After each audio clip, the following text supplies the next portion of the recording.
In this video, I show you how to fix this reel has no sound problem on Facebook.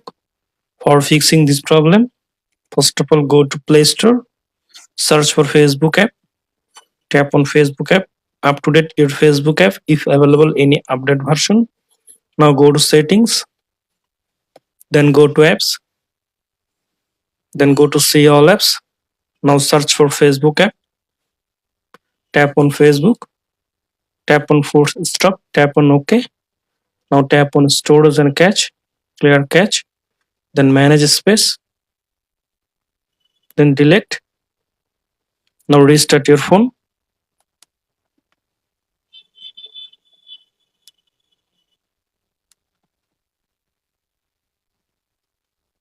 After restart your phone, now open Facebook app. Make sure your volume